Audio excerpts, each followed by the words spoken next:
Here we go.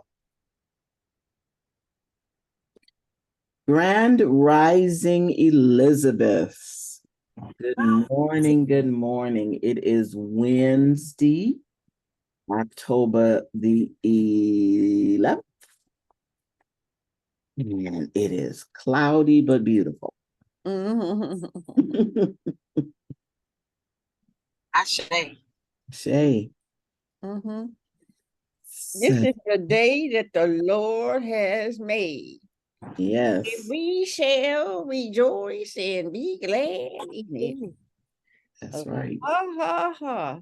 Love. Hallelujah. Yes. Hallelujah. Right. Well, today on Wisdom Wednesday, we have yet another creative joining us today, Sister Audra Carson of Izzy LLC. Izzy Global. Hey. Yes. I'm excited to be here with you, Queens, this morning. I'm grateful for the invitation, and I'm looking forward to a wonderful conversation. All right. All right. So I am Sister Mama Hetheru, and this is Mama Evelyn, my co-host. I totally forgot to introduce Sister. Woo-woo. And this is Queen Dooney's Grand Rising Elizabeth show that she has opened up, and it's the granddaughter of the Elizabeth Visionary Conference. Ta-da! All right. So we are here with Sister Audra to just hear about her journey and just explore what she's been involved in and how she's been living. All right, Audra. All right. You want me just to get in? Just get in and start. Get in. Okay. So, as Mama had said, I am Audra Carson. I am the owner, CEO of Izzy LLC. The name on the socials is Izzy Global, and I'll explain that a little later. Izzy is and was my mother's name. And currently, this is like the third iteration of my entrepreneurial journey. I started with a company called D-Tread back in 2009 with the goal of eradicating the global issue of tire waste. Most people don't know how dangerous it is to have piles of tires in community, but it's treacherous. It is a constant threat of catastrophe because once those tires become inflamed, they're very difficult to put out. You can't just use water with all the chemicals that are the tires are comprised of. So I started because I grew up in a neighborhood not far from Schoolcraft, Clover Lawn, and traveling from Midtown, my condo where I was living, to my parents' home, just saw people dumping tires. 50 would turn into 100, 100 would turn into 500. And so what is the saying, is sometimes it's good that you don't know what you don't know. So I started down the journey of wanting to collect those tires and make a product out of those tires. And I'm still going to do that. I know God put that on me for a reason. It's just maybe not the way that I thought I was going to make it. But anyway, with you and your guests, I'll leave you guys with some nerdy tire facts. So tire waste in the United States alone is generated at a rate of 1 tire per person annually. So 325 million tires as waste every year in the United States alone. Canada has similar numbers. And so, if you think about it, 1 tire per person annually, we're here in Metro Detroit, we're auto-centric. Some of us have multiple cars. And so our numbers are greater than average. And so tires are created, you know, to last a lifetime, actually. And so with the composition of those tires, the wire, the rubber, the synthetic rubber, the natural rubber, all of those things, the oil, right? They just sit, and no one has really come up with reasonable uses for tire waste. So you have rubber that people put in on playgrounds. I won't include my personal opinion about that. Just know that tires are made up of toxins. And so if our children are playing and falling on things that are toxic, there could be an issue. So anyway, so I needed $10 million to create this pyrolysis facility to process tires. The $10 million didn't come. Me and 79 other companies across the country were swindled out of our money from venture capitalists. At that time, I almost lost everything. And yet I kept going. The next iteration of D-Tread was the companion company, Izzy Logistics and Distribution. And so that was supposed to be for the logistics of tires. When everything fell apart, cousin, sister, friend, Tanisha, we were talking every day at that time, and she's like, okay, cousin, you named this company after Aunt Izzy, you got to keep going. You know, what are you going to do next?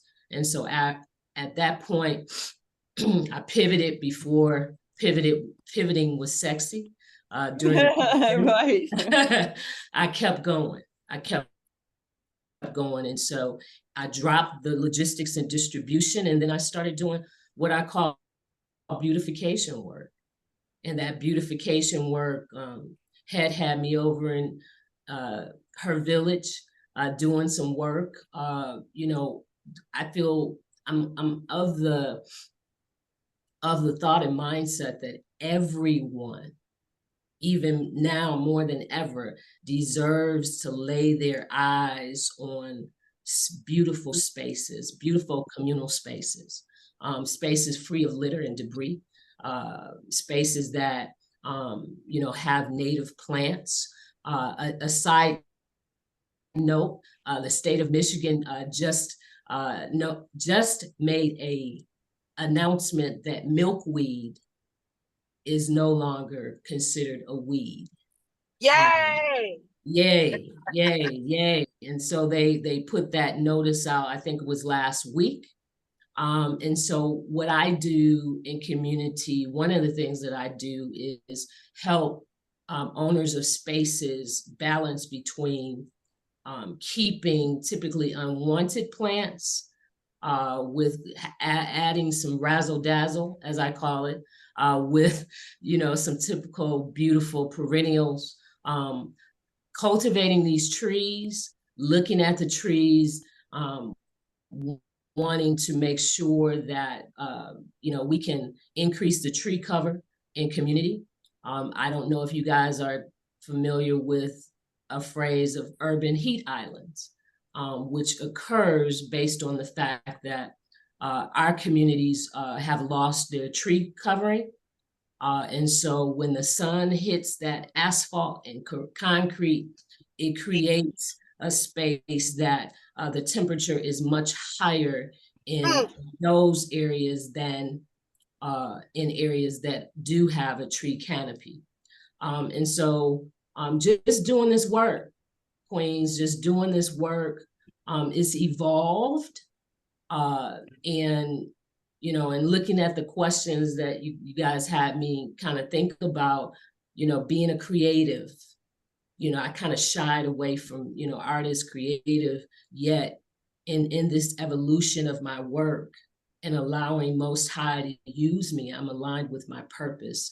And so I'm creating spaces and uplifting spaces and healing Black spaces. Specifically Black spaces, you know, and I feel like it's my life's work, and to find it, to get up every day and have purpose aligned with my work and joy. You know, if someone sees me out in my Izzy truck, my truck's name is Idris, but it's wrapped with the Izzy logo. And if anybody sees me out, you're going to see that I have a lot of joy in the work that I do, the way that I do it. Looking forward to doing some workforce development with the project that I'm working on in North End. I can't wait to fully tell everybody who the client is, but it's a beautiful space in North End. I will put the job description out today.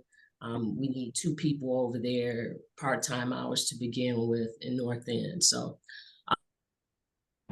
you guys, you know, jump in. I can talk about this stuff just like I'm a tire nerd. I'm an environmental justice, sustainability, and climate action nerd.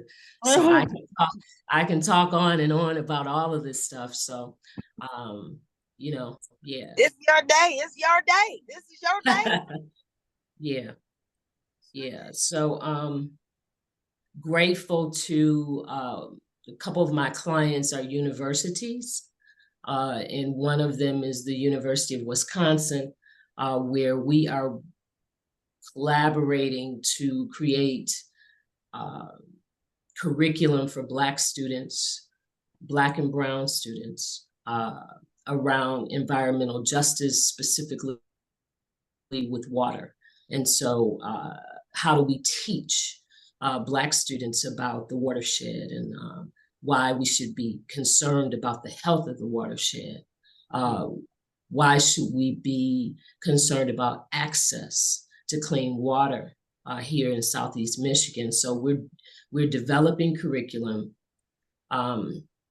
It's for a federal agency, and we were in Ypsilanti for the last 2 years. We're going to Jackson, Michigan this year to work with some educators there around this curriculum that we're developing. So I'll be going to Jackson. My first visit, I think, is October 25th. And the class that I'm going to be in starts at 8:30 in the morning. So I don't know if I need to spend the night or what in order to get there on time, but I'm looking forward to being in Miss Alicia's class. It is environmental justice history, so I'm looking forward to meeting the students there and learning from them first, because I'm not an expert in anyone's community. I listen first, and then I align so that we can bring solutions. So looking forward to, you know, this work with the young people. I'm working with a group of students at Renaissance High School, the Green Team. I'm working with them. I just was the conduit to have 40 high quality perennials delivered to the Green Team, along with six bags of bulbs.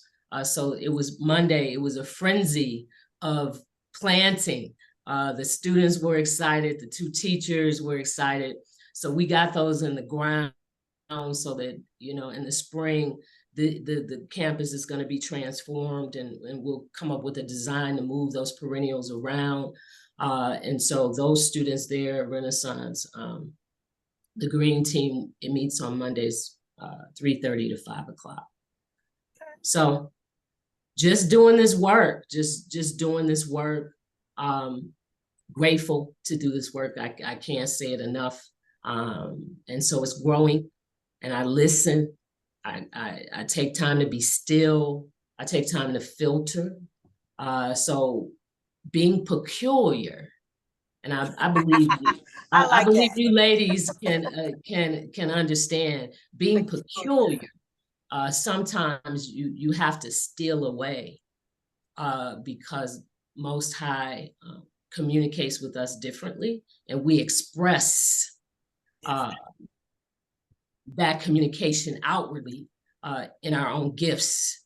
And it ain't for everybody. And that's okay, because we're comfortable, at least I am, in my peculiarity. Mhm.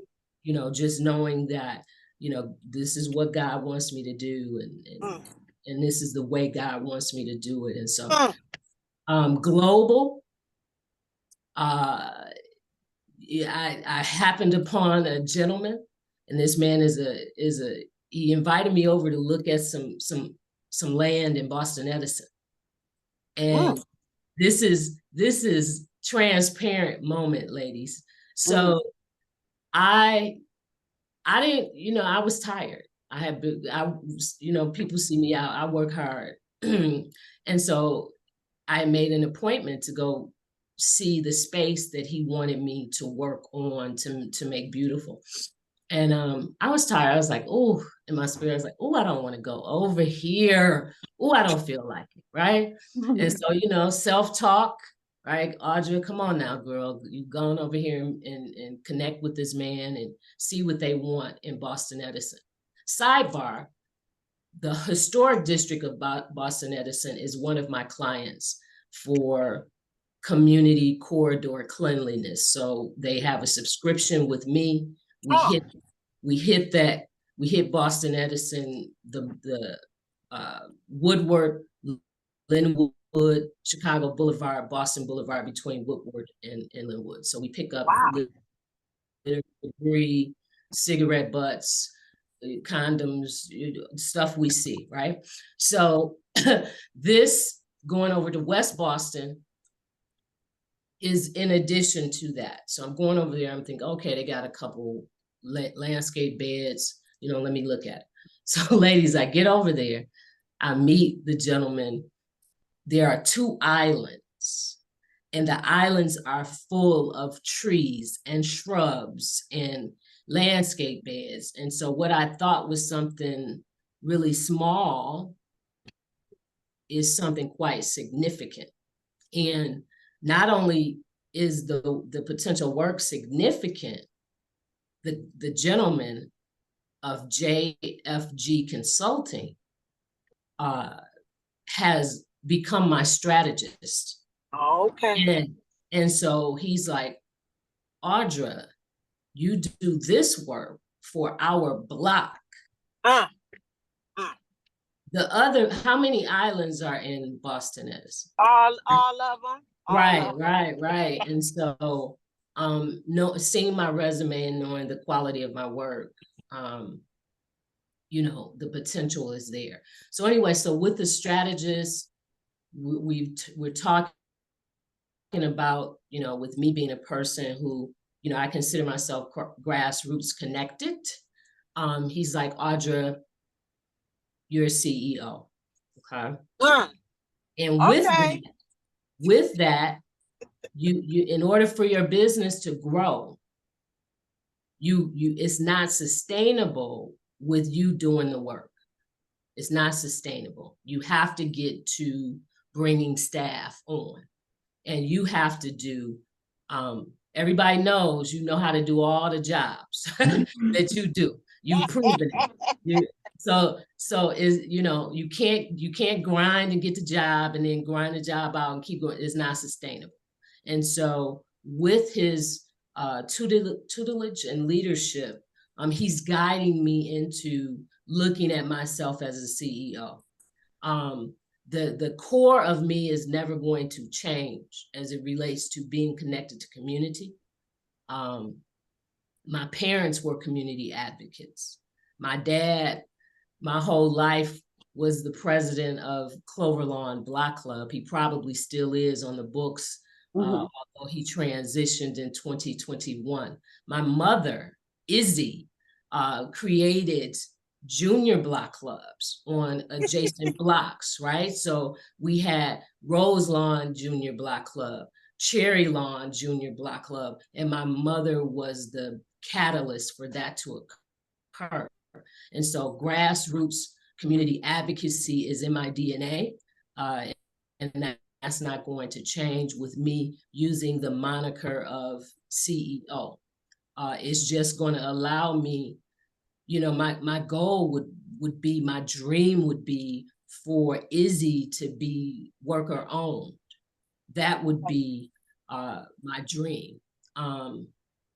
So in this iteration, you know, I'm looking for staff, you know, they'll come on as contractors. And then, you know, I'm getting to the point, you know, where they'll become employees, and I'm learning all of this stuff because I've been building the plane and flying the plane. And so now slowing down and looking for some help, asking for some help, you know, in this season. So Izzy Global is the website, will be the website name. And I think it's projecting out what the impact of the work I'm doing as a Black woman in environmental and sustainability and climate action. Okay. Come on, ladies. Come on, ladies. What's your website? What's your website? So the current website is izzyllc.com. The new website will be izzyglobal.com. My socials are Izzy Global on Facebook and Instagram.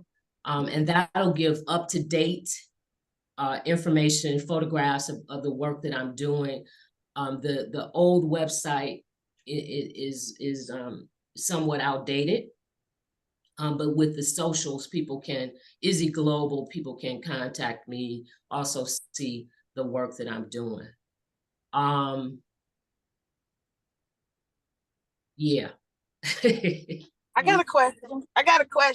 Yay. I got the fire question. Yay. So when Audra was a wee little one, what were you doing? What was your busyness as a youth? Were you out playing in the dirt, running with the trees and leaves and stuff, or what? What were you doing? I love this question because Audra, the youngest of three, two older brothers, all, you know, mostly male cousins. I won't say that I was spoiled, because, you know, because sometimes people think of that as brattiness. That's love. It's love. I was catered to, you know, I was cushy. Okay. so I didn't have to talk much, because folks just wanted to do, you know, oh, the baby, you know, she wants this, you know, and I at that point, probably I gave everybody a B+, you know, they did pretty good as far as figuring out what I might need, right? So growing up, I was very observant because I was very quiet, painfully shy, didn't really want anybody looking at me. I just wanted to, you know, do what I'm supposed to do, brownies, Girl Scouts, ballet, and I didn't really want a lot of attention, you know, brought on to me because I was painfully shy. Being painfully shy, very observant, and was always aware of people who people who were being mistreated, people who didn't have necessities. My parents, the tagline for the business, leaving people, places, and things better than we found them, and that was drilled into my brothers and I. And so, as a young lady, you know, I hurt when the kids were bullied, right? I hurt when, you know, I could see people, you know, were struggling, and I didn't even know what struggling was, but I just knew that it felt like they didn't have what they needed. Okay. And so what has happened, being in this space, being, you know, called to speak and have interviews, I think probably it took me to my mid-30s to find my voice, because I didn't want to talk. I wanted to be behind the scenes and just do the work. But, you know, here I am, just being obedient and open to, you know, what God is leading me towards, if that makes sense. Yep. A lot of sense. Yes. Yes. Grand Rising, Reverend Omani. Grand Rising. I don't know who, I was about to think, who's that? I'm looking at you, Mama Het. Yeah. Me too. I was like, who? Who's that? Grand Rising. Grand Rising, love. Yeah. So, Audrey, you just really touched on a lot of spaces, and I wanted to, well, okay, I know one that I wanted to go back to is you saying that you didn't really want people to look at you. So, to me, you became a fashion designer of landscapes. Come on now. Come on now. I accept that. I accept that. Yeah. I was like, yeah, that's pretty dope. That's pretty Yeah. dope. Yeah, thank you. And Thank playing outside is, I mean, you know, it's playing. It's work, but it's also playing. But playing outside is limitless. Yeah, yeah. And, you know, going back to that painfully shy, bugs and stuff I might encounter when I was going into those tire piles, there's a photo of me that was done by Black Magazine. I'm standing on a pile of tires that is approximately 10,000 tires. Okay. Over in what is that area called with Quincy Jones, 6 Mile, what is it called? It'll come to me. Osborne. Okay. Osborne. So Osborne, I did 3 cleanups over there with them. Tire cleanups, we had 3 U-Hauls going in that community alone. I had what I call a tire zone. I had a whole design of how we would clean these tires up. We filled up 353 footers, trailers of tires, and it was collected. We did this collection in one day, and I designed how that would happen and get those tires out of that community. And so you ladies, squeamish, bugs or whatever, but when it was time for me to go in and do those tire cleanups, I put my steel toes on, wrap my hair up, put my gloves on, and let's go. So I never thought about what could be in those piles of tires. I just did the work. And so with evolving to landscapes, you know, bugs, whatever we're working on, it's all good, because like Mama Het said, you know, just designing these spaces because I know we deserve it, you know, in community, we deserve it. We deserve to allow our minds to rest, and always talk about green space and all of that. We deserve it. We deserve this green space and on the way to green spaces. So, you know, litter free, walkability, well-being, and vibrancy along corridors. We deserve it, and not because of anything other than we are here as Black people in a majority Black city. We deserve it. And so every day I get up working on how can I expand this work so that more people can walk along spaces that are litter free, walk along spaces that, you know, have some things that they can interact with. You know, is it sensory? Is it fragrance? You know, moving along with that. Right. Yeah. So I'd like to know, what is the most unique bug you've met? The most unique. So let me think about the bugs. Okay. But it's bunny rabbits, right? And so every time I'm gonna always say bunny rabbits because they make me feel like a little kid, right? So the bunny rabbits, the chipmunks, the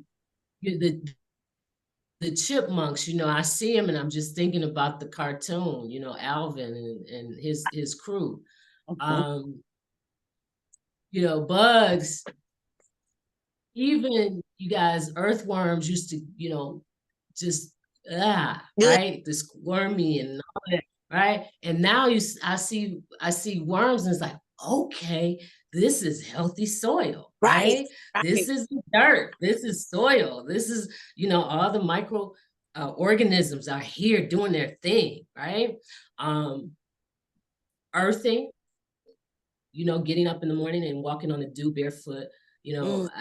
a while ago, that would have been like, oh my God, are you crazy? Right? Mhm. But understanding the significance of it in my body, because my brain, I'm always thinking. It Mhm. allows me to, I can feel my body just, all my cells are like, yeah, girl, we need more of this, right? Keep going, come out here again tomorrow morning, right? And so just head in Queens, being able to just all of God's creatures, right? Mhm. All of the things, people at the 26th anniversary, of the church, people who hadn't seen me in person, they're like, oh my gosh, you've gotten a lot of sun. Yes, I've gotten a lot of sun, right? Because I'm out there and I'm solar powered. And kiss me, son, kiss me, right? While I'm doing this work. So Oh, wow. just grateful. Yeah. Okay.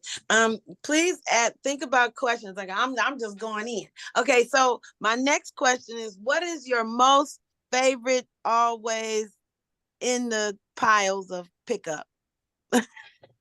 Okay, so ladies, queens, so I do forensics. Oh. I do forensics of what we collect. Mhm. And so I do it for my client. Okay. So when I designed strategic beautification for Live 6, Mhm. Livernois McNichols, I designed, because what was happening downtown, the cleanliness maintenance, I felt like that should happen in community. So I took it to Live 6. Lauren Hood was the executive director at the time. She assisted me on crystallizing what that could look like. And so I did that program for 3 years. Mhm. And in the collection of the trash, I would provide forensics, and that those forensics would give the client an indication of societal issues. Okay. For example, at one point, there were bloody gauze in the median of Livernois at McNichols. It was a plethora of overabundance of, it wasn't just one or two, it was a lot. And so I reported that back to the client, like what is really going on, what's happening. Condoms, if there is a large amount of condoms, is there a sex worker situation where there may need to be some intervention for the safety of the sex worker? Okay. Mhm. So getting that information back to the client, right? So the volume of the trash. So are we seeing an increase in what we're collecting, a decrease, or is it staying the same, right? And so getting that information to the client. And so it's in my socials. So it's for the client, but it's also for community people who want to know what's going on. It's out there. And so I post. So with Boston Edison, a weekly client, I post what we find. Why do we clean out the storm drains? Why does that even matter, right? And so I talk about microplastics and offsetting potential flooding, because severe weather is going to continue. And so with that, where we are, we're hit pretty hard with rain. And so just educating along for the person who might just want to know what's happening with Izzy, but also the client, educating the client. Most favorite thing, what favorite thing?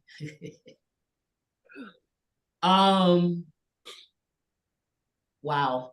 I'm a car person. So it was a brand new fuzzy cover for a steering wheel. that was that was on Woodward and Chicago Boulevard. So that just south of that bus shelter. Okay. A fuzzy, brand new steering wheel cover. So I'm like, okay, somebody wanted to really get it in as far as like the look of the car, but it got away from. So yeah. What happened? How did you lose your steering wheel cover? How did you lose it? Tag's still on it. How did you lose it? What? I'm not understanding. Can you show me how to get to where we can, your website or your social media? Which one? So if you go to Facebook, and then if you look for Izzy LLC, IE.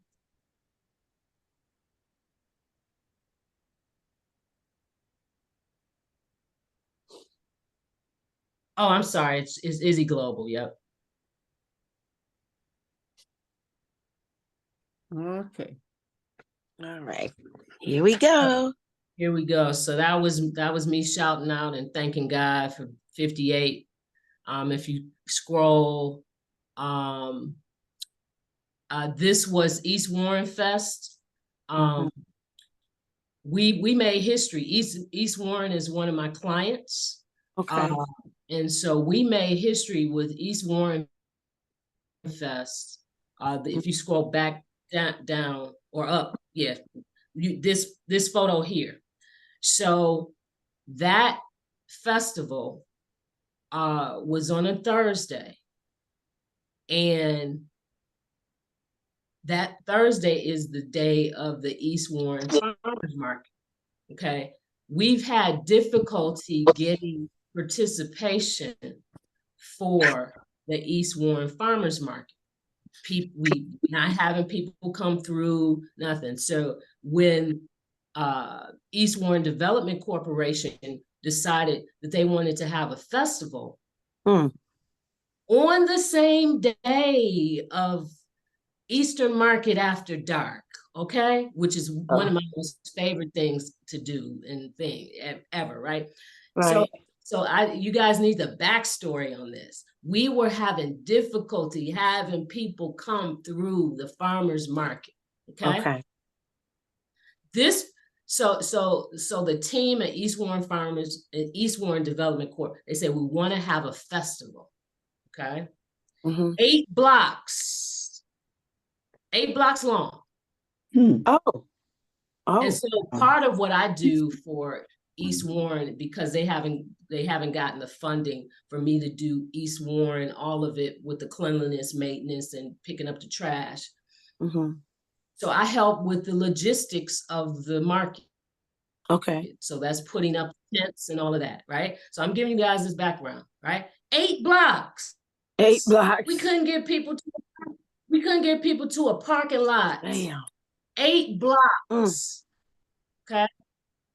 The day of the East Warren Fest, the Mayor Duggan came and he did a ribbon cutting for 3 businesses on East Warren. We had the mayor, staff, council people, everybody. They're walking the corridor. Meanwhile, me and some of the team members, we're looking at this 8 blocks of trying to get the logistics of this, right? We had horse and buggy carriage. We had a little mini car that would take you from spot to spot. We had 3 stages of music. Wayne Ramakin, who does the music for DeQuinter Cut. Please understand, 10,000 people came through the festival. blew my mind. We had food trucks, ladies. It gave the feel of the old school ethnic festivals. Yeah, remember People those. walking and eating the different food. It was the demographic of families with small children, non-melanated, melanated, old, young. It was amazing. And for me, because part of what I was doing was the logistics, but also checking on, the vendors, our Okay. regular vendors or whatever. You guys good, whatever. So I'm walking the corridor. In total transparency, I'm a business, okay? Right. When I'm out, I'm in my uniform. I wear my brand, right? They created a t-shirt for us to wear and all this stuff, earrings, matching earrings, and I'm full transparency. I wasn't really trying to wear that, okay? Because I'm a brand. I'm a brand. So I changed into the t-shirt, okay, in the earrings, and then I was talking to the young man that's next to me, that's facing me. He's an amazing photographer. And so I was describing my work. And Suzanne, my voice is somewhat distinctive. She heard, and so she turned around and the photographer captured this. Wow, right at that moment. At that moment, okay. But when I tell you, it went until 9 o'clock, people didn't want to go home. And people were still, thousands of people still walking. We have a train for the kids that comes through. It's called the ghetto train. James runs it. He was running that in the bike lane. Okay? Oh, wow. Food. I mean, I'm still blown away by what happened. No people the week before.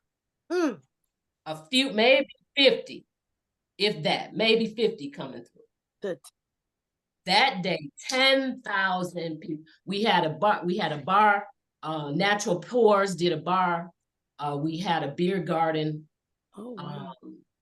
Boy Up Fair, Moomba, his food truck was there. Yeah. There's probably 5 other food trucks. Gajiza Dumplings, who she's going to go into the new construction. The Ribbon is the name of the development. She's going to go in there. She does amazing dumplings. So people were walking and eating and for me, it was so spiritual because I couldn't believe that the community had come out, right? And so when I was coming back and forth up those 8 blocks, what I would do, ladies, I'm looking at people and I say, you all right? Right? Y'all good? And 100% of the people that I said that to, thugged out dudes, older elders, 100% of the people, when I put that call out, you good? Y'all all right? They said, yeah, I'm good. I'm all right. How about you? You good? Oh.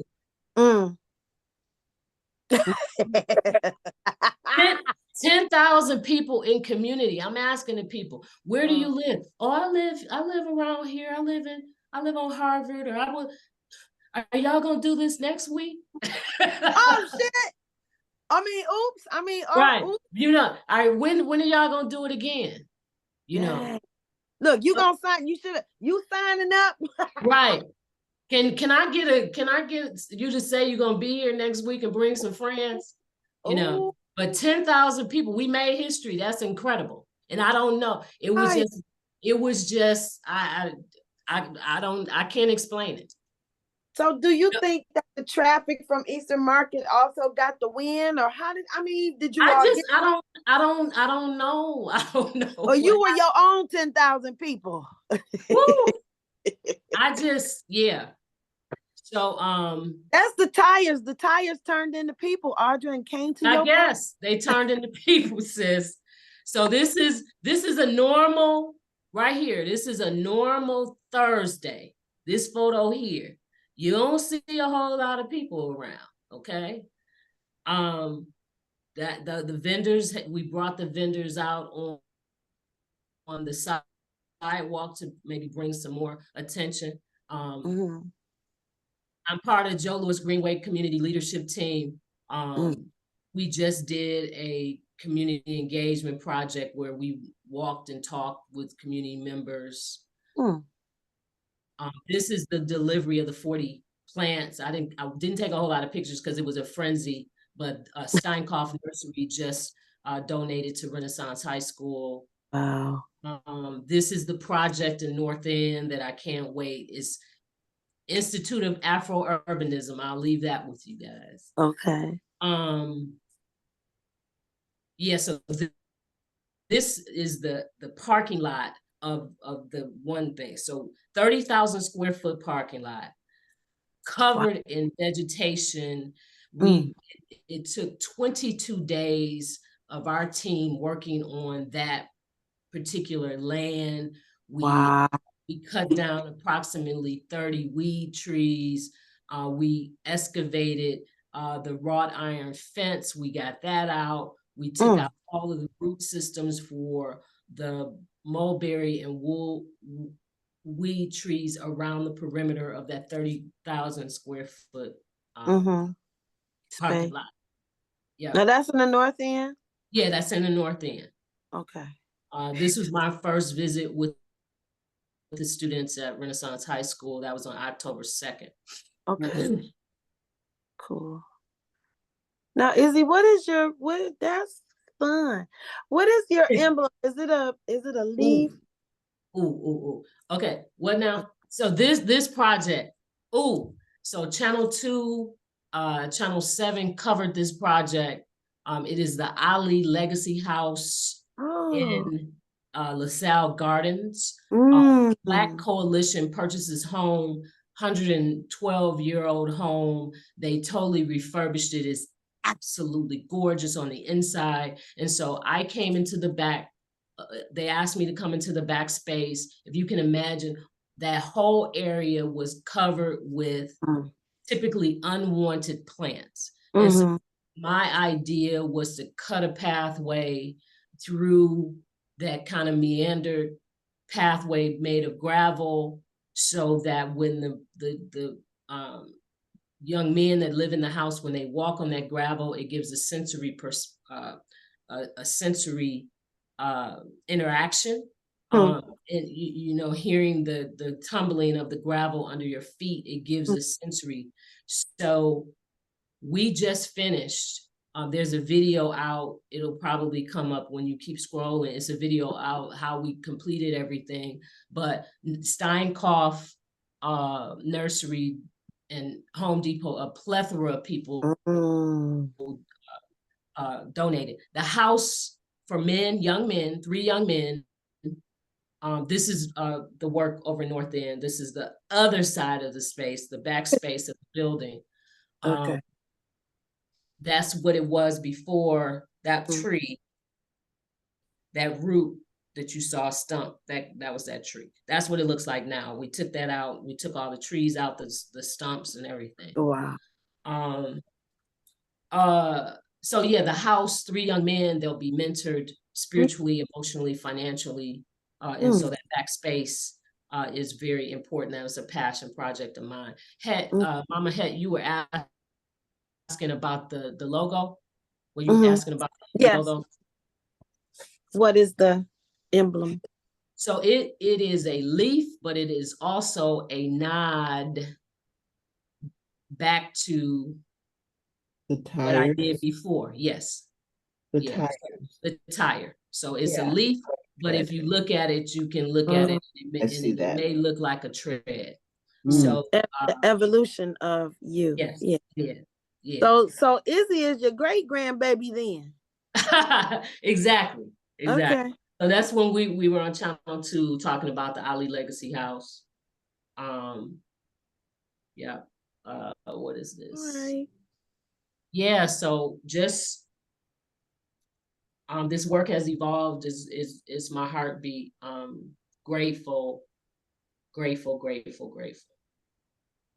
I know sometimes Audra and I compare piles when I would go out and sweep up the land. And my favorite, most undesirable thing is ketchup packets. Oh my God. Ketchup packets. I can't stand ketchup packets. But one thing I learned that's very important, it'll be important one day, is that these, we don't need to be messing around with these chip bags, but those chip bags hold some water, baby. Yes, they do. Yes. Baby. They don't leak. Yes. They better than Ziploc bags. You just can't close them.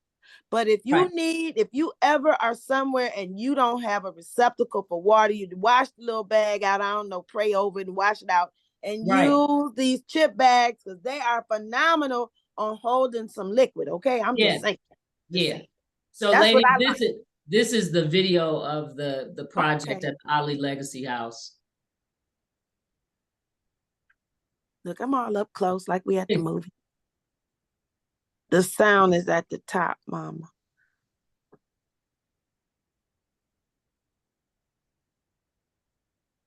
Where you see at the top? Next to Black Coalition, there's a pause button, and then the sound with the X, the speaker, next to the bird. Come on back down in the right. So we kept, and we will keep some of the sometimes unwanted plants, but unwanted plants are pollinators. Right. So we want the bees and the butterflies to come, right? Mm-hmm. But we've carved out this space here. So from the back of the house to what we're going to have is a patio area. We'll be able to meander. The guests will be able to meander. This will be gravel, right? Okay. Gravel gives you a sensory perspective and sensory, interaction. Right. We'll have different vignettes with different fragrances, lavender, lilac, that sort of thing. Why do you think to have such a beautiful garden is important? I mean, you could have like a basic garden, right? Right. I mean, so coming out of what we've come out of the last 3 years, right? Everyone knows mental health is important, right? And so a basic way for all of us to be able to engage and uplift our mental health is to engage with the outdoors. For me, it's a special, passionate thing for young men to be able to heal, right?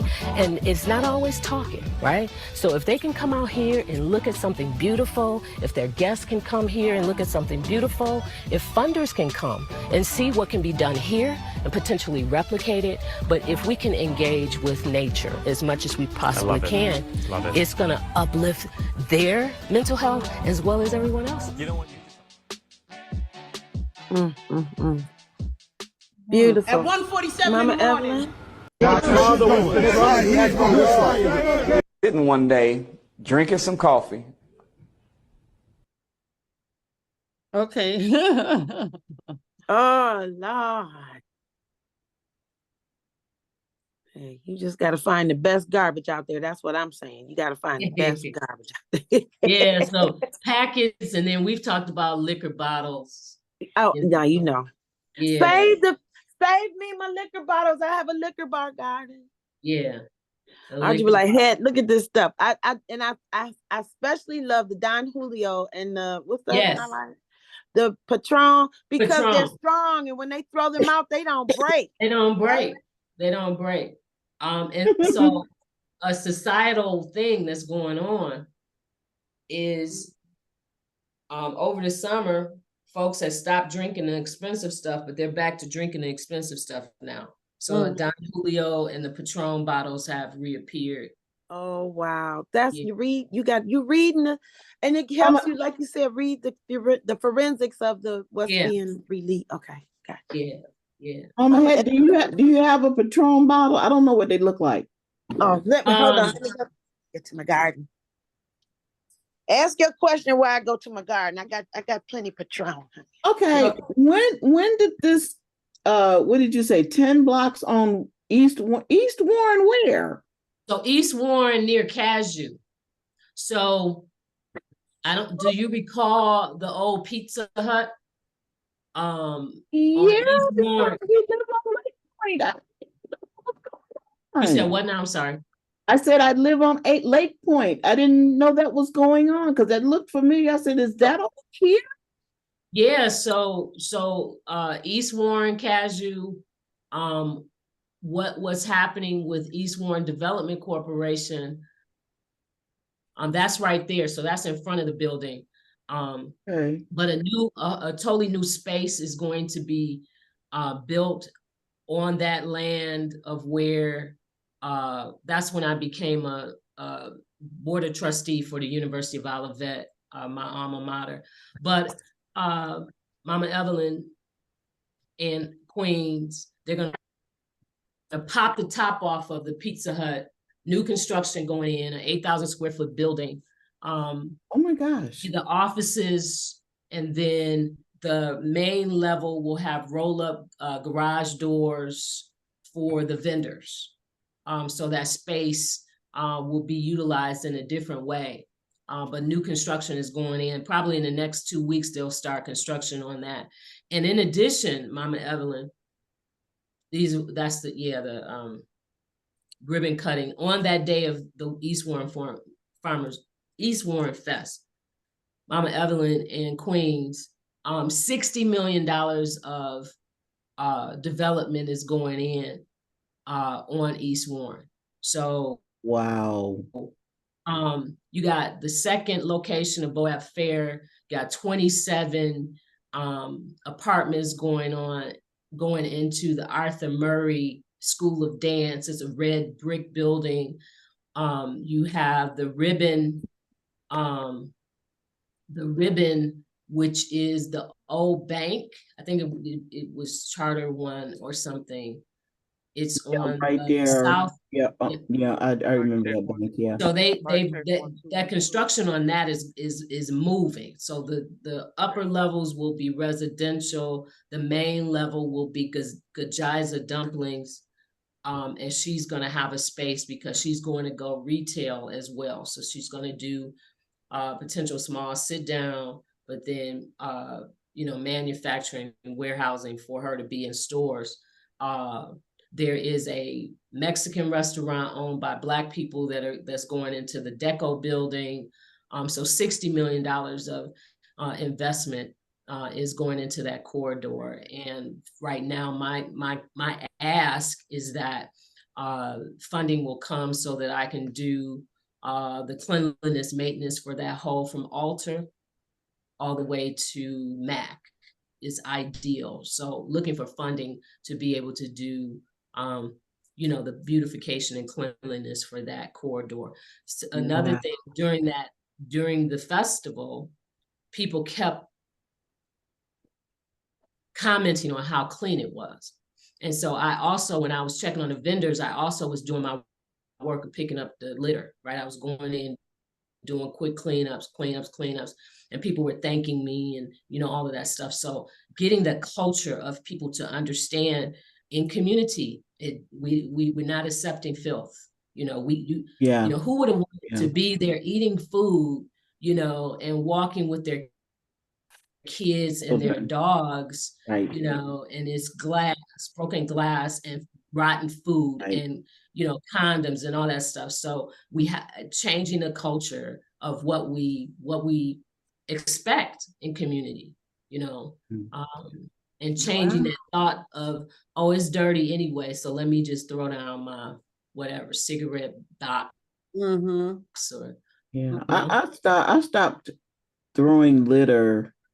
Gosh, my girlfriend, she caught me on to that. I stopped. I don't throw anything out a window. I stuff it in my pocket. I stuff it in my purse. I stopped, I used to chew gum, and I stopped spitting out gum because I kept getting gum on my shoe. I said, guess what? I think I better stop gum. Yeah. Wow, because that's my old stopping ground. I went to Finney. Yeah. And my daughter has a Habitat for Humanity's house right here on Lake Point. Yes. And my house is just a little further out of the loop, the family home. But hopefully y'all will gravitate that way. So when I guess we didn't leave the house. When was the festival? It was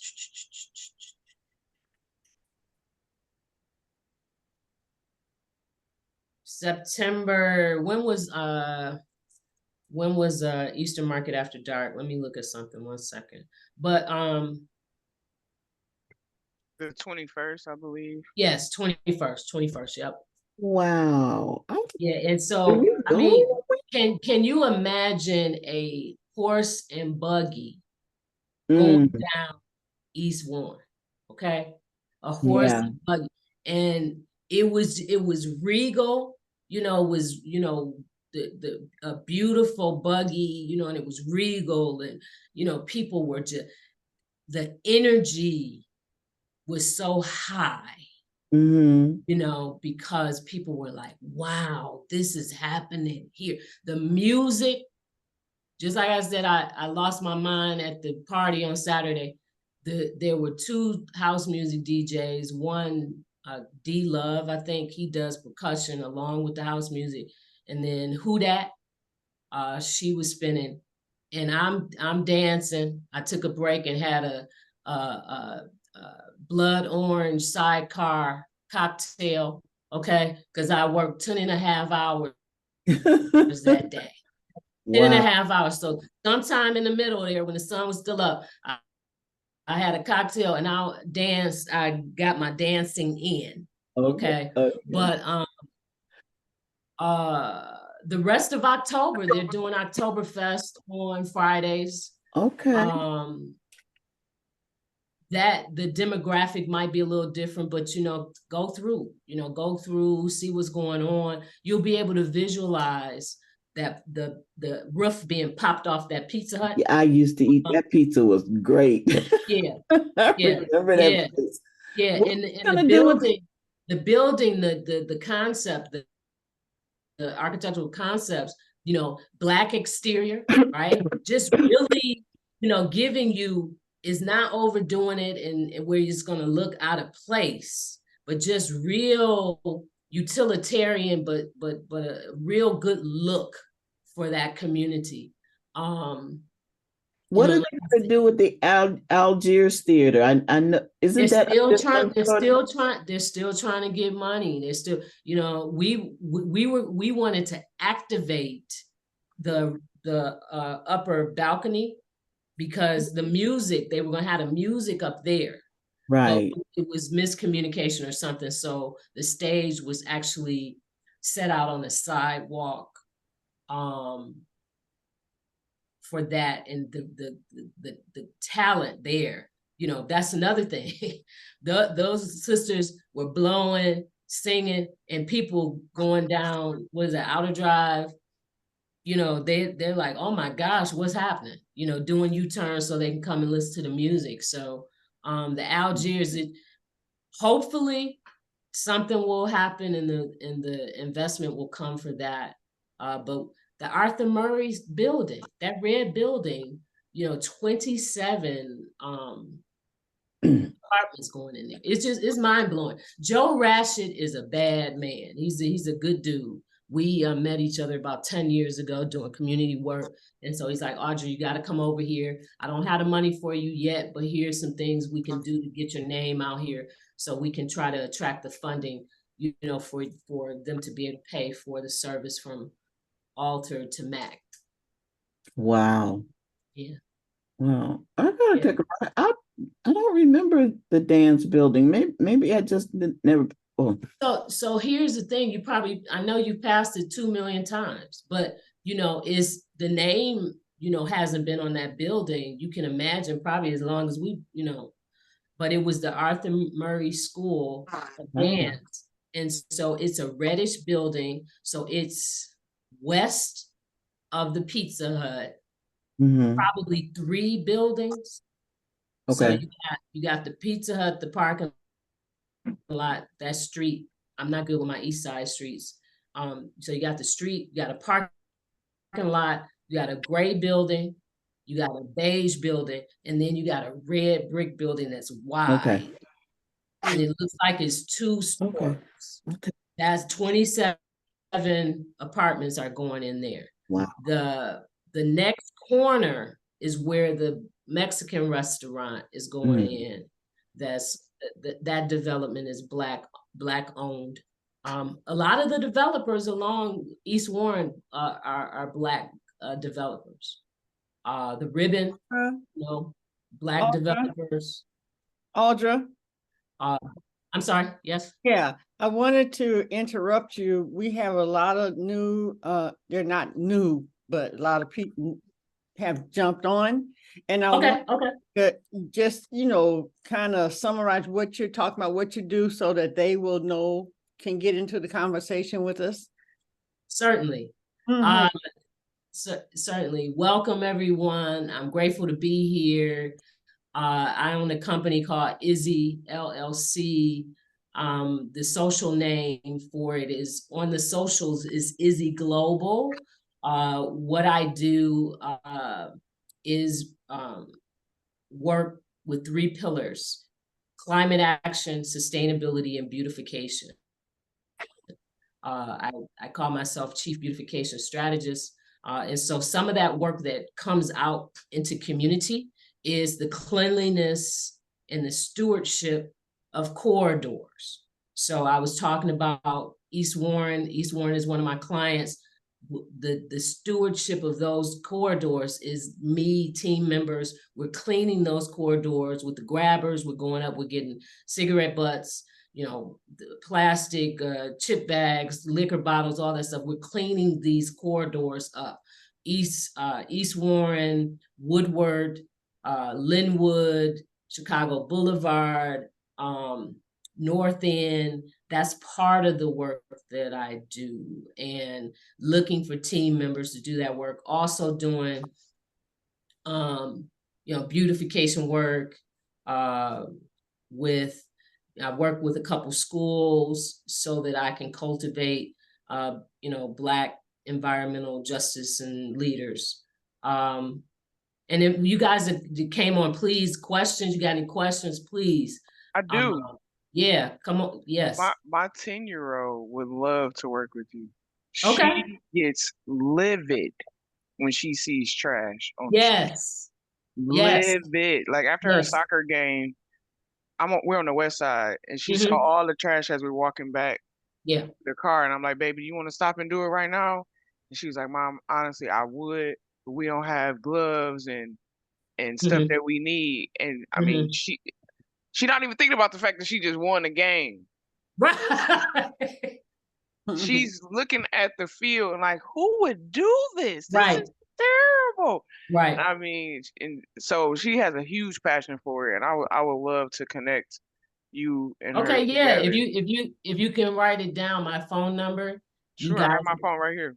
Okay, it's 313-623-6460.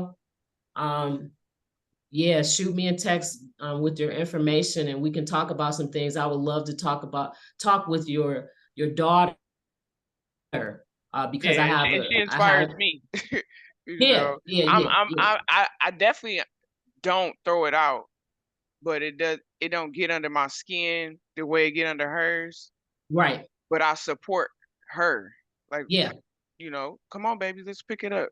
Yeah. What you want to do? And so I'll be right out there with y'all. Okay, the children will lead, right? And so I appreciate that, and I'm looking forward to great to meet you, and I'm looking forward to meeting your daughter. I'm sorry. Yeah, my name is Takrisha Rana. Takrisha. Okay. Yeah. Great to meet you, and I look forward to talking to you more. Wonderful. I had to go open the door for my daughter, but I want my grandson to be involved in some social justice because he needs to be out in the world a little bit and not on his game. Yeah. And so 12. Well, okay. I avail myself to interacting or with young people. It's important that they understand that we're worthy, and in that worthiness youth can use their voice, their Black voice, to tell the world how it is that they feel about the conditions of their community. And so there's always a space for young men, young people to be able to communicate how they feel. Yeah. Izzy, do you use as much natural products? Come on now. Yes. So we try to be, so with that big project that took us 22 days in North End, every way possible, we used battery operated chainsaws and equipment. As it relates to chemicals, I'm actually developing a product, organic product that can be used in our outdoor spaces. And so, you know, trying to look, so the North End client is like, we don't want anything toxic put over here, right? So a lot of the times, you know, digging the weeds out by the roots, not taking the approach of men. Those Patron bottles, they're the Patron bottles. Who asked about that? I did. Yeah. They have a heavy bottom. Me and Mama Het, we're gonna come up with something. We got some ideas. We're gonna do something with those. I have a bottle cutter, of course. Oh, do you? Anyway, yeah, because I make because I collected the olive oil bottles from Trader Joe's because I really like them, and they make great incense burners.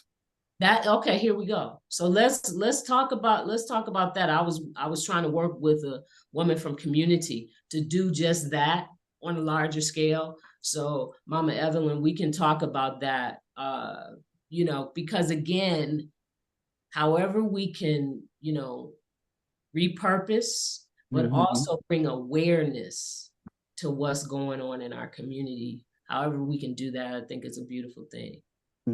Okay. So I've been recently collecting stuff. There we go. A beautiful Don Julio. Is. Oh my God. And this one's a smaller one. Yeah. Wow. And I mean, ladies, queens, think about this. Think about this. People are literally, it's one thing you go to a spot, you drink, and then you drive, okay? But people are literally drinking and driving because they are tossing these bottles out. With, you know, when I first started with Boston Edison, we were trying to clean the exit and entrance ramps, which it became too dangerous because people just don't care. Cones, you put the cones out, they don't, then they want to stay in that lane and on that lane, and it's just crazy. But anyway, on those entrance and exit ramps, that's what you're seeing. You're seeing the liquor bottles, right? The wine bottles, the beer. People are literally drinking and driving. So Mama Het asked about waste and things that I see during the pandemic, and even up through this past summer. Car parts, whole bumpers, the fascia from under the bumper, the headlights. These are the things that we would collect, and that will be part of the forensics report. Folks just hookah, you know, the homemade hookah, the red cups, the straws, the stretchy straw, the grapefruit, the orange, the charcoal, the foil from the homemade hookah, but the liquor bottles and the construction of those liquor bottles, like Mama had said, they're being tossed out the car. They're not breaking because they're pretty much indestructible. Mama Evelyn, I would love to talk to you about, you know, doing something with those bottles and the incense burners and stuff. I had, like I said, I tried to do that and it didn't work out with the young lady that I was working with. So Izzy, are you the person, because I'm looking to, at a building that I'm going to purchase. Is it your best position is to start off like, should I bring you in the whole design of it so that we know that we're covering all areas, including the ground? Amen. Oh, okay. So amen. So I've been talking and Mama Het, you don't know about this. So the newest expansion of the work in my practice is working with small developers. So like North End, right? The person in North End. Also working with architects. So we're working on a project, O'Hare Park, O'Hare Community Association, O'Hare Park Community Association, 7 Mile Evergreen. So we're working on community engagement. We're working on the needs of community, the needs of the client. But I was brought in for the community engagement. Am I speaking with and the sustainability and beautification on the project. So you can bring me in early on to inform what it is that you intend to do around sustainability. It's important that we think about history, right? And inform this work, right? So one thing, if there are trees on the property, a lot of times people come in, they want to cut the trees down and have a clean slate. Well, because of history, we know if we can save as many trees as possible, you know, on a project, that's gonna, the health of community, but the building itself, as it relates to your heating and cooling. So it blocks the wind, right? And it provides shade and coolness in the summer and during the times when, you know, heat is an issue. So yes, I can be brought in early on and help you think about your project and what that project looks like, and the project as it relates to the community that surrounds it. So I'd love to talk to you more about what that could look like. Mm-hmm. And congratulations on buying property. Congratulations on that. Mm-hmm. Yeah, thanks. Mm-hmm. Wow. Yeah, so I've been waiting to clean out my bottle garden, and I haven't done it because it was always the bugs and whatnot. But I bet you when Mama Evelyn asked to see that bottle, I just went out there and pulled all that. It looks like a garden again. Yeah. Ooh, all right. Wow, guys. So, you know, what do you all think about landscaping? And I know the new thing, are they called watersheds? What are the ones that they're using? They're systematically using the water to grow plants, certain plants, and so hydroponics, is that what you're speaking of? Yeah. Hydroponics. I don't know the things that they're doing. They've done it over here on Oakman. They help with the water that's overabundance. They created the well. So it's bioswales and rain gardens. Yeah. That's it. Yeah. So rain gardens, that's another thing that can be utilized to offset flooding at someone's home. You know, looking at how your cement is graded. Is it graded away from the house the way it should be, or is it shifting toward the house? Mm-hmm. Rain gardens can be utilized in order to move water away from your structure. And so Oakman, huge capital investment of putting those bioswales in the medians. So you have a bioswale that is more of, in simple terms, almost like a ditch, right? And not quite as cute.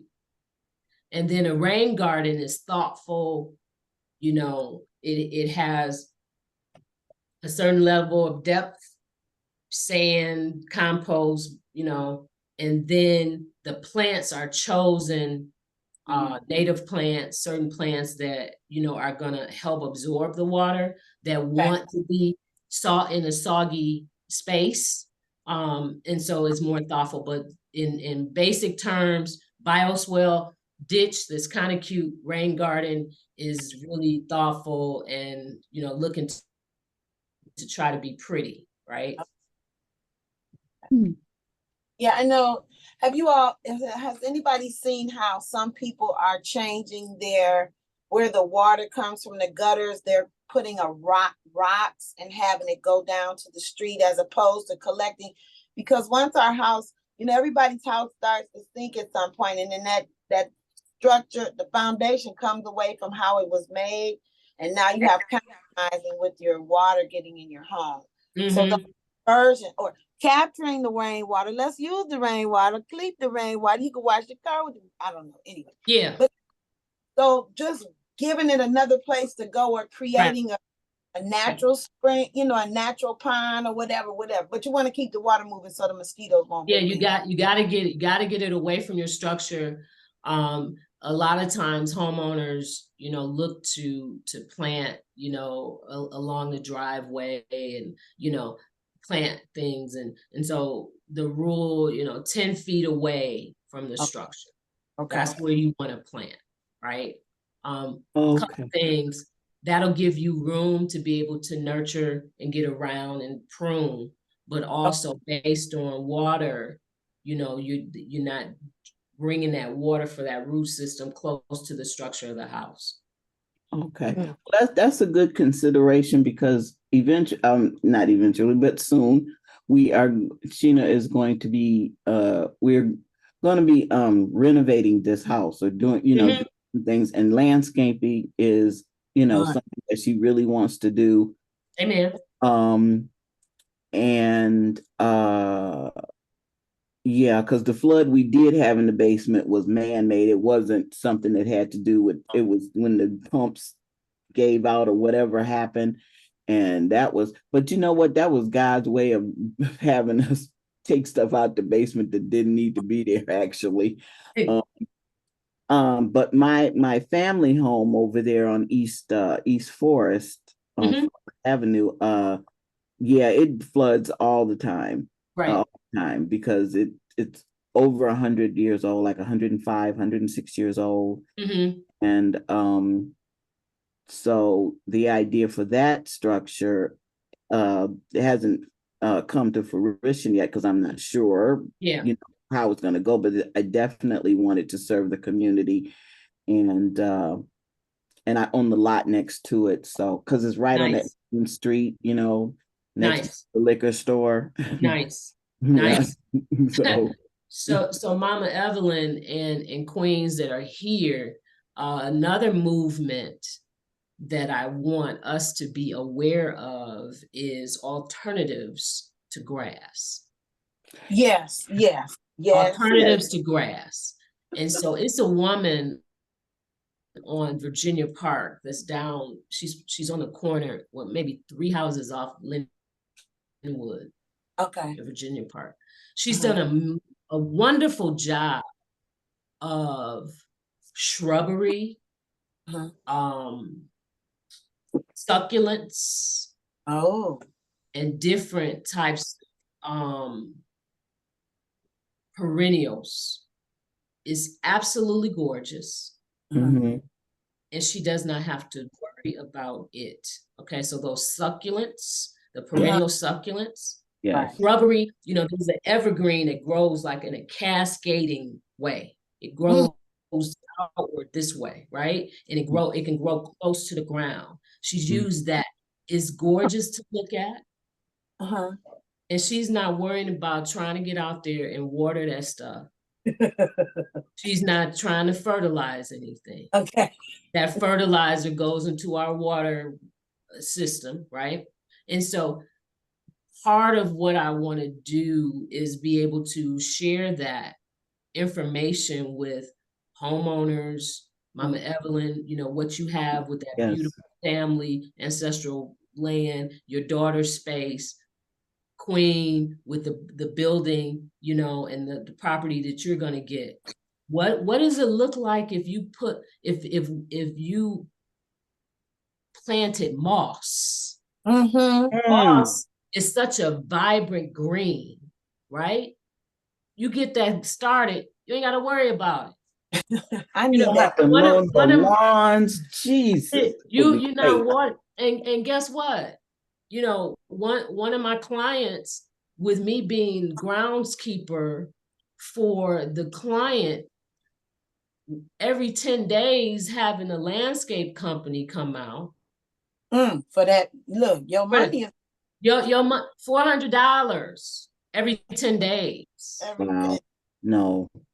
Right. And so if you know, sharing this knowledge, we keep in touch, sharing this knowledge, you guys follow the socials, you know, I'll be putting some things out there, but individually we can talk about some things, right? Of how we can be amazing stewards of our land, right? And getting back to basics, it's innate in us, right? We've been hypnotized and programmed of, oh my gosh, my lawn needs to be the best lawn, and it needs to be this kind of grass, Kentucky bluegrass that costs $90 for a 20-pound bag, all of this stuff. Oh, fertilize, get up early in the morning and water and right? Yeah. Meanwhile, it's a hamster wheel. And it's our money, that money could be regenerated. Mama Evelyn, you want that space to be a community space. That $400 every 10 days, what could that do for that space? Yeah.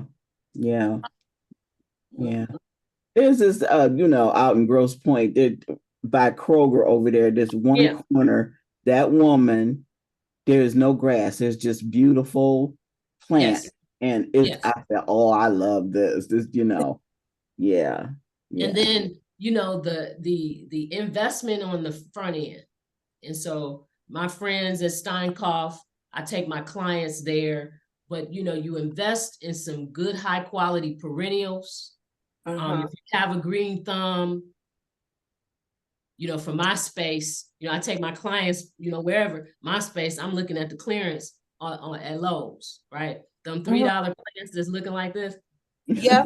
I'm hopeful. I can take you home and I can make you, but finding that balance. But for these spaces, community, these spaces, buildings, you guys are developers, you're community developers, and looking at this with the eye on, intention and sustainability. And forgive me if there's any questions in the chat. I'm not really good at doing two things at once, talking and reading. So if there's something in there that I missed. Polly said creeping time. Yep. And then she said something about purple grass. Mm-hmm. Yeah. Wow. So thinking differently, not looking at traditional, ways in which folk have become, programmed as to what can look beautiful in our community. We can use creativity. We can be artistic. We can be sustainable. So in that garden at the Ali Legacy House, where the patio area is, that's where the garage was, and the foundation of the garage had cracked up. And so the guys took pieces of that foundation and we used that, and placed those chunks of cement, in an artistic way in the middle of that garden, around the perennials. And so we can be thoughtful, about how we use things that may be crumbling. And we can use that to build and give a healing and a new experience in these spaces. I have an ancestral piece of property that I need to work on. The porch is crumbling and I'm being prayerful that, money will come. I have someone in there, a community person that needs a place to be. And, I hopefully the money will come so I can get that porch taken care of before the winter. But I avail myself, you guys, you know, I have a corporate number, but you guys, my cell number, I'll give it to you again when we get to the end. But you know, however I can help, you know, move things along for you, I am here for that. Yeah. Yeah, the ancestral home is okay. My neighbor across the street, I call him a militant because he's radical. And but he wanted he didn't propose it yet, but he wanted to propose us because he wanted to have young men who had been incarcerated to be in my home and look out after it as well as, but I wasn't comfortable with that because even though I know he would be responsible, I also know that the house is I don't have insurance on it. And I, you know, don't want anyone hurting themselves because Right. I said it is old. Right. And so I you know, the repercussions of that. So yeah, that's something that, and then the guy that owns the liquor store has owned the liquor store for 20, 30 years, suggested I give him the house and he'll fix it up and let me stay there. And I was like, I want to give him boo-boo the fool to you. Give him a house. I'm mad I didn't wear my other shirt today. I'm gonna go get my other shirt. Y'all keep talking. So Mama Evelyn and Queen and other queens on the call, Black Coalition, the one that did the Alley Legacy House, they're going to start having meetings, monthly meetings at the congregation. And the goal of the meetings is to have communion with those of us who own property.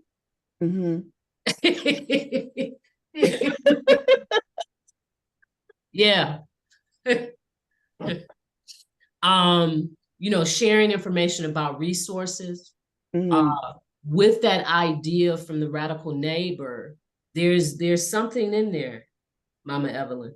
Because having multiple people in a property, it addresses housing affordability. With you guys, if you guys can come and tour the house, Ali Legacy House, they were able to restore that house at a level that is just amazing. Okay.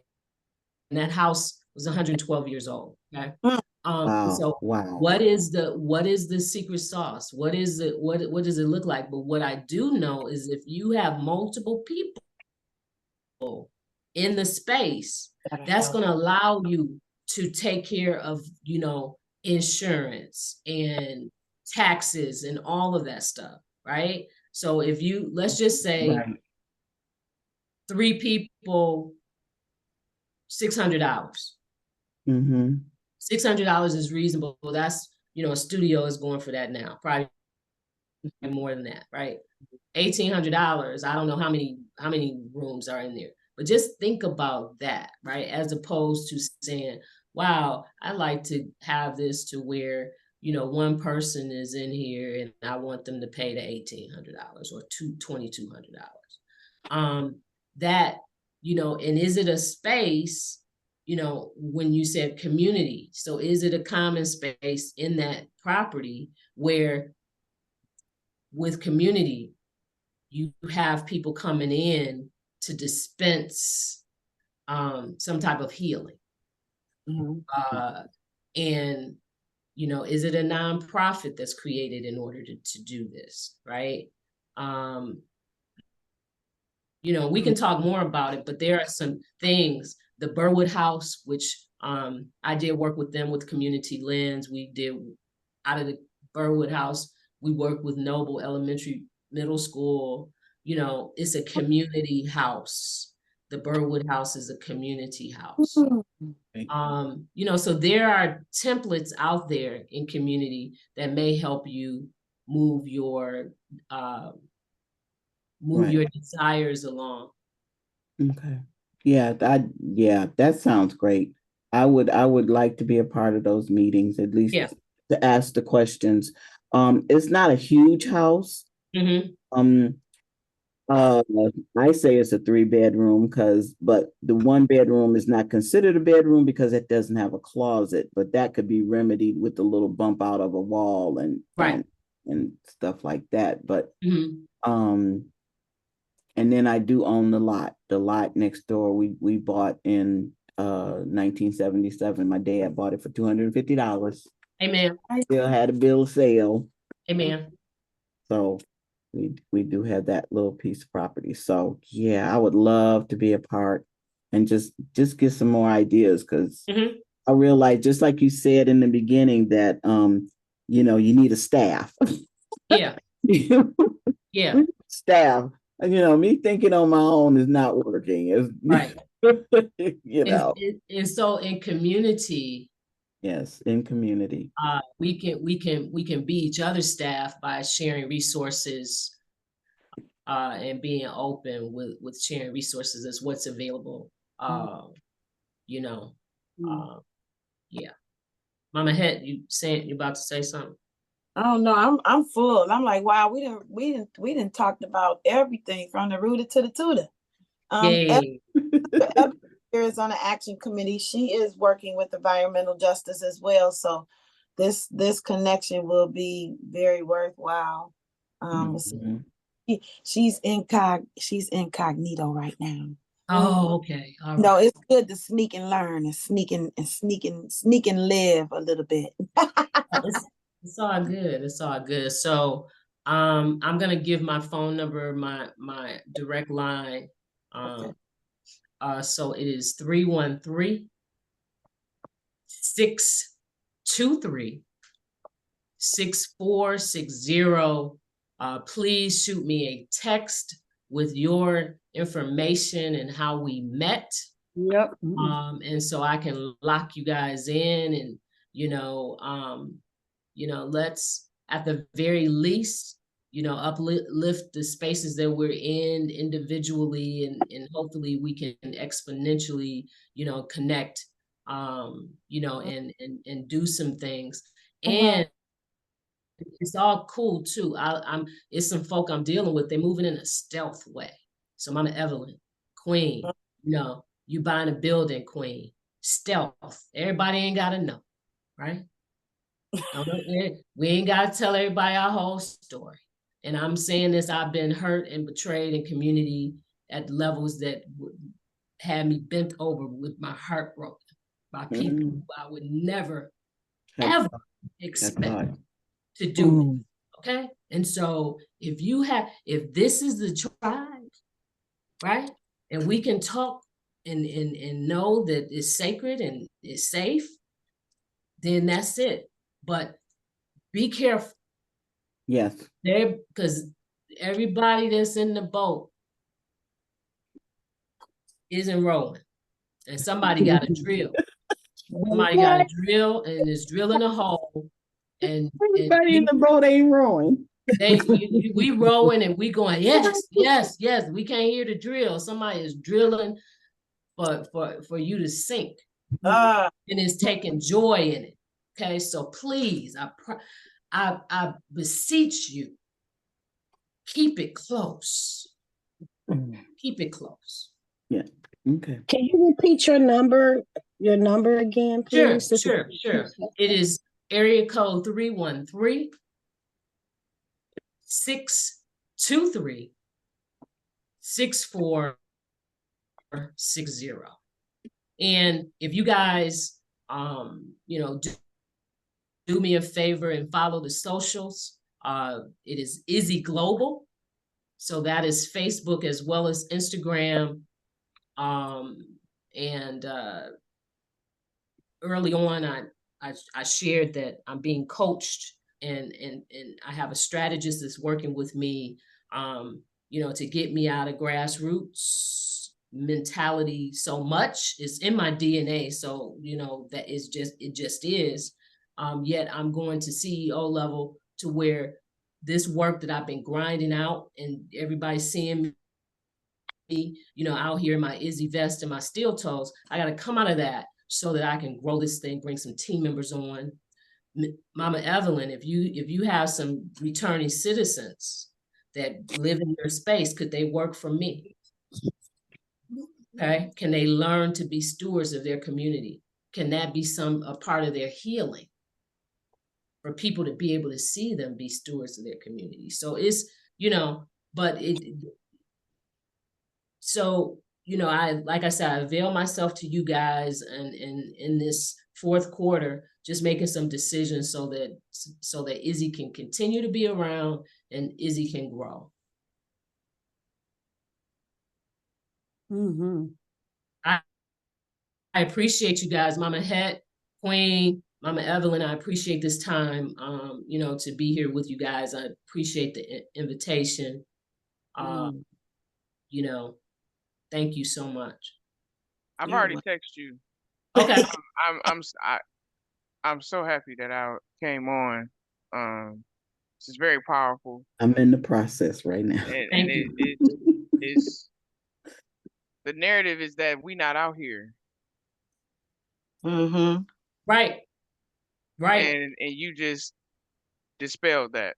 Yeah. Just 10 minutes of me being on here. Yeah. Yeah. And so I'm so grateful that even though I am at work, and I put in the chat earlier, apologies for speaking at the same time, because it's all on one headset. But nonetheless, I knew I was supposed to jump on this morning. Mm-hmm. Amen. And I'm working because this is what I chose to do, but I'm rearranging some stuff because my community is, oh my God. I'm working with seniors right now, and I'm livid on how we treating them. I am livid. And so my coach, Reverend Almighty Grace, admonished me to start writing some letters. Because it has to be another way. Yes. It has to be another way. And so, my fire is lit this morning. So Queen Aduni, your vision, John, he leaped in my belly this morning. I hear you, girl.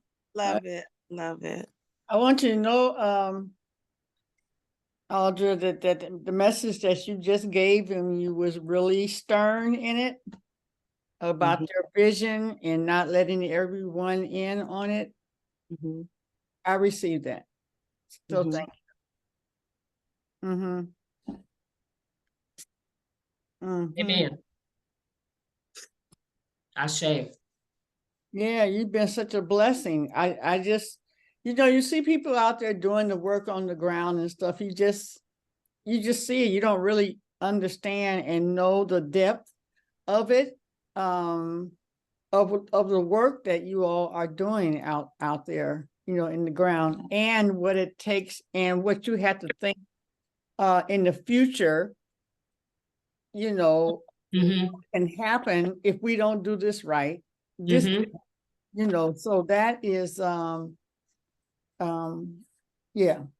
So I honor and I thank you guys for what you have to do to prepare even for a building to go up. And what you said about the trees, I didn't consider that, about what it does, shadow.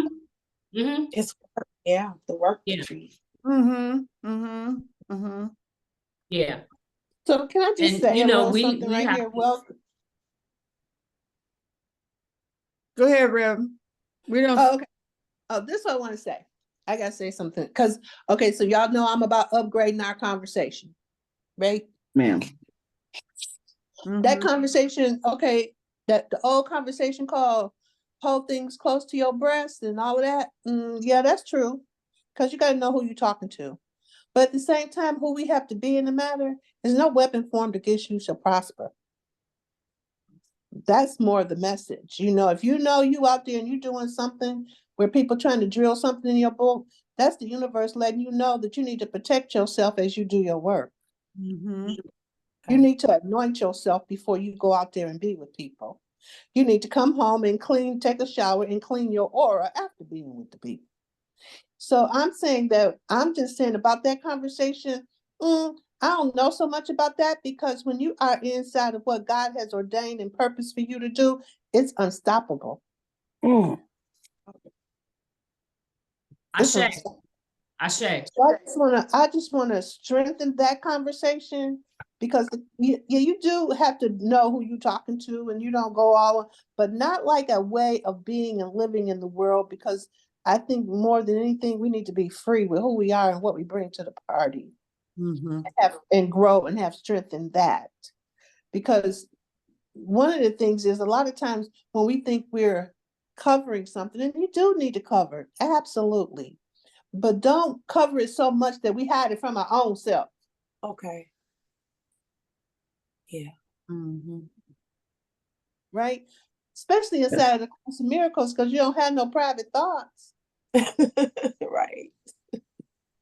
So you think somebody don't know, people know. So I think it's more like you protecting yourself, using and knowing who you are and what you bring to the party, because it's unstoppable. It's unstoppable. Whatever you're doing and whatever you up to, if God has told you to go do that, can't no man set it asunder. That's what I really want to say about that in terms of strengthening us inside of our purpose. And I get Audrey, I see your shirt. I saw it earlier. I'm like, you leading with love. Always. Okay. Yes. And Yes. I just want you to know, nobody can break your heart. All right. Nobody can break your heart.